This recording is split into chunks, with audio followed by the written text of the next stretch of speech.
Welcome everyone to the first real video of Leonardo's Reef. First of all, I want to thank everyone for subscribing and for viewing and for commenting on the first video a few weeks ago.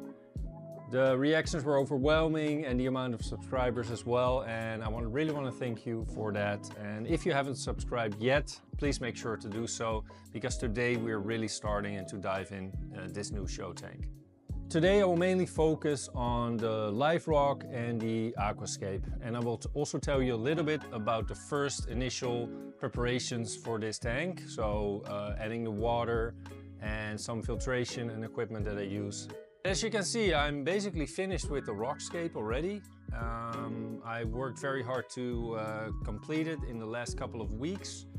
And I will tell you a little bit about how I did it, the inspiration I used, but also everything you have to take into account when designing and building your rockscape.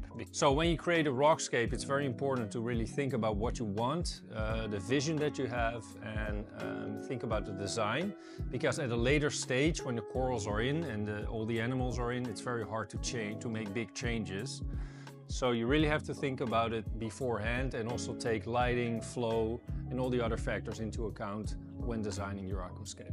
So most of my inspiration came from Japanese nature aquariums. So most nature aquariums are of course freshwater, and it's not always very easy to translate that into a saltwater tank.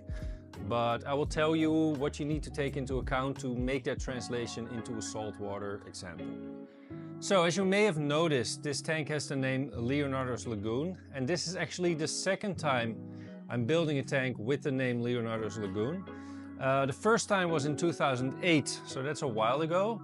So I had this vision of replicating a part of the reef that is very shallow with a lot of natural sunlight, big plating acropora, and a lot of small schooling fish in between. And back in 2008, I didn't really realize that vision, because I also had a lot of Montipora, a lot of other big colonies left that I had to put somewhere.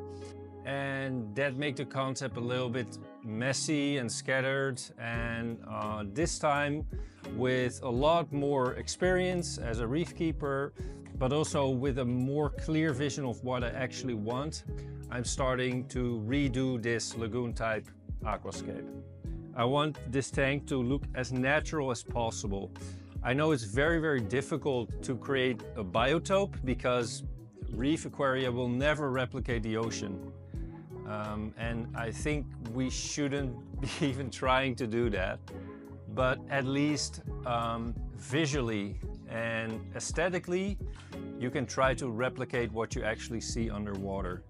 And the whole aquascape, but also the placement of the corals, even the lighting that I installed, everything is there really to make it as close to nature as actually possible, without having the illusion it will ever be a complete biotope like a shallow sea.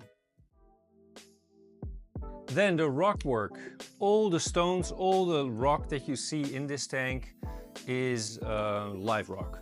So we didn't make use of any artificial rock, any base rock, any dead rock, any artificial man-made rock. We started with premium live rock from Indonesia, which is sustainably harvested, because that's of course very important.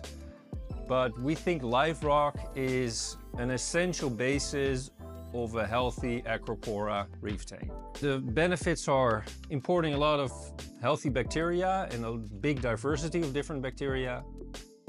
You have a very natural substrate for the corals to attach on. It won't leach anything. It has been in the ocean for hundreds or 1,000 years already. So it won't leach any heavy metals, and anything that can contaminate the water, can contaminate the whole system. Third of all, it's very porous. Much more porous than many of the man-made rock actually available. And last but not least, the look is very natural. So not one shape is the same. You have different structures, shapes, basically endless possibilities to choose from to create your perfect aquascape. So you're not limited to certain shapes or certain textures. Everything that you want to build is basically there. I didn't mention it yet, but you may ask yourself, Leo, aren't there any downside of using live rock instead of dry rock or man-made rock? Well, there definitely are a few small downsides, I think. First of all, the rock has to stay wet to be kept alive. So aquascaping can be a little bit more challenging because you really have to work quick or you have to work underwater, which sometimes is a little bit more challenging than building up rockscapes in the dry. And also you have to act fast because you cannot just build a rockscape and leave it for a couple of months and just then come back to it afterwards. So you have to put the pace in and finalize the aquascape as soon as possible. And that makes preparation also very important. So if you know what you want to build, if you have your sketches ready, you can select your rocks and assemble the aquascape in a fairly short time. Another downside is the fact that it's probably a little bit more expensive than your man-made rock or dry rock, but I think it by far outweighs the negatives, and I think in the end you will spend less money on all kinds of remedies you have to address when not using live rock, like dinos, maybe cyanobacteria, etc. You probably won't have any issues using live rock. That also saves you money probably in the future. So third, and that's the most heard downside I think that I heard, is introducing of pests. Well, I think the most common pests that you will introduce are maybe some macroalgae like Valonia or some Aptasia. But any serious pests like acroporidic flatworms, you probably will never find on live rock because there's no coral for them to parasite on, and if there's some, they will be starved within a couple of weeks because there's no coral inside, and they always need coral live coral to survive. The Valonia and the Aptasia can be easily addressed with the right cleanup crew selection and fish selection, and I don't think they are a major issue, especially when you set it off to all the upsides and the benefits that live rock actually has. So I wouldn't let that discourage you to use live rock for your next aquascape. We were actually able to source this live rock directly from the wholesale. We were literally browsing through thousands of kilos of live rock in several batches, and we picked the ones that really fit our aquascape the best. So we tried to collect rocks with similar textures to really make it look like it's part of one big rock. So none of the rocks are actually glued together or tie wrapped together. Everything is locked into each other as well as possible, and gravity basically does the rest. And the main benefit of that is that the whole thing looks like one piece of rock because everything is interlocked and there are no weird overhangs that couldn't be possible in nature. So everything has a very natural and calm appearance. But of course we have some sharp ridges, some points sticking out to make the aquascape also a little bit more dramatic. Another thing I want to mention is this is not the aquascape. This is the rockscape. And the biggest difference between a freshwater and a saltwater tank is that in freshwater the rocks are actually the finished aquascape because not a lot of plants can grow on the rocks. And the totally opposite is true in reefing. Most corals will actually grow on the rock, with a few exceptions. So the rocks, in the end, ideally, will be totally covered with corals. So in the end, the corals make the aquascape and not the rocks. So this is only the base of the aquascape, what I call the rockscape. And the final aquascape, or what I call coralscape, is your final aquascape. So let's dive into the theories behind nature aquariums a little bit more in depth, starting with the rule of thirds. If you divide your tank into 3 separate parts, you can clearly determine where your focal point needs to be and where your biggest negative space needs to be. In our aquascape right here, on the left side, there's the highest peak of the tank at 1/3, with right under it a cave. And those two in combination with each other create a very strong focal point. On the right side, you see a very large negative space, a viewpoint all the way to the back window, with right next to that a very high peak again with a sharp ridge, creating a very big contrast. Overall, all the lines of the aquascape come together at 1/3 at the highest peak, creating a very harmonious overall look of the aquascape.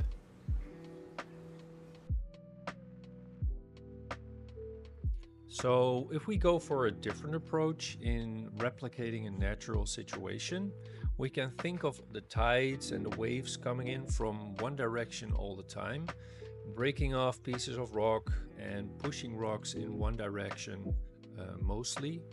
And if you want to replicate that, you have to make sure that you follow the pattern of those rocks being pushed to one side. So not that one rock is sticking one way and the other rock is sticking out the total opposite way.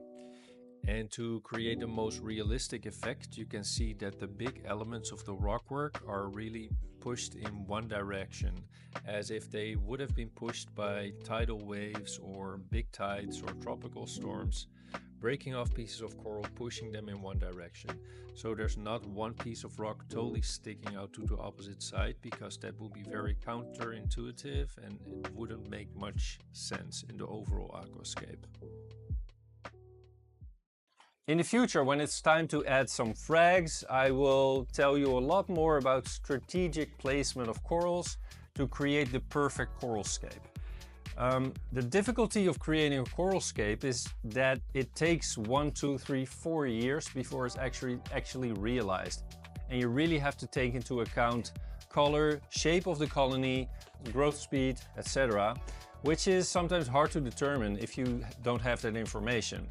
Well, luckily our frags come from our mother colonies, so we know a lot about growth speed, colony shape, final coloration, etc. So it's much easier for us to think ahead 1 or 2 years in the future when building a coralscape. You see a lot of coralline growing on the rocks already, which is very beautiful, of course, and also very beneficial because it forms a perfect base for corals to base out on. But there are also downsides of all that coralline algae because it actually blocks all the porosity of the rock itself. So to address that issue, we added 8 urchins of several species to devour all the coralline algae that grows on the rocks and to keep it porous and open for all the bacterial activity to occur in and on the rocks. Other than that, it's important to blow off your rocks once in a while. We try to do it twice a month. And we have a power head on a very long cord, extension cord, and we will just go through the whole tank, blow off all the rocks and blowing out all the detritus that can accumulate in all the nooks and crannies, and let that go into the fleece filter and be exported out. And that also keeps your rock free from any algae and any other issues that can occur. And it also opens up all the pores again for bacterial activity to occur again. So then last but not least, how did we cycle this tank? How did we start it up from scratch? Well, first of all, we added the water, RO water, which was 0 TDS, very pure, a lot of resin filters after the RO membrane to make it as pure as possible. And then we added the Tropic Marine Pro Reef salt. That salt has more or less natural seawater parameters, so you don't have to adjust anything at the start for the rocks to go in. So it's basically perfect salt to start your tank up with. So after 24 hours, when the salt was properly mixed, we measured the salinity and adjusted it a little bit. And after that, we added the live rocks. Some of the live rock we already had for a while in some holding tanks, but some rock was quite fresh, but we added everything at once and kept the light on at a very dim intensity. We kept measuring ammonia and nitrite to see if the nitrogen cycle was already starting, and as soon as the ammonia and nitrite was unmeasurable, we started to add the cleanup crew and the fish, so the urchins and the fish and the snails. And at the same time, we were increasing the intensity of the lighting, so the algae started to grow a little bit more, so the fish and all the invertebrates had enough to eat and to graze on. So yeah, that has been a couple of weeks ago now, and the tank is very stable. We don't have any algae growth anymore, just a slight film on the glass after a week, which I think is totally normal. We use the Nios Quantum skimmer, which does a perfect job of keeping the water fairly clean, but not too clean, of course, because that's also not very beneficial. And other than that, I already mentioned it, we use a fleece filter by Deltec, the VF8000, which will keep the water crystal clear, takes out all the detritus and debris as quickly as possible. I think that's a tremendous help in keeping the water very clear and clean. Other than that, we use a small UV filter, a 55 watt UV filter, which is on this volume a small amount of UV. But we also apply a little bit of ozone into the skimmer, 25 milligrams only, which is also a tiny amount, but we think UV and ozone combined are a perfect combination to keep the water crystal clear, to keep the parasite load very low, and overall just to make the water perfect conditions for acros to grow in later. So as you can see, equipment-wise, it's very simple. It's a skimmer, some UV, a little bit of ozone, and a roller filter, and that's it actually. For supplementation of macro elements like alkalinity, calcium, magnesium, etc., but also for the traces, we use the full bulling system from Tropic Marine as well. And that will take care of all the minerals, calcium, alkalinity, magnesium, but also for all of the traces, because we mix the A and K elements into our bulling solution, so they will also be dosed automatically. The amount of traces that we add to the canisters are adjusted with using ICP testing. And in the beginning you have to search for the amount that you have to add, but after a while you will get a hang of it. In every system in our farm it's actually a little bit different. So I started with the base amount of dosage for this tank. Of course now there's not a lot of usage at all. But later I will just do some ICPs on a bi-weekly basis in the beginning and adjust the traces until they're at a perfect spot, and then keep the dosing at that level. So what can you expect from us in the coming videos? Well, I had a lot of questions about our light setup, and the light setup is finally finished, so I can definitely tell you more about our light setup next time. The flow is not yet completed. I ordered some more pumps because this may seem like a lot of flow, but I'm not quite happy with the amount of flow yet.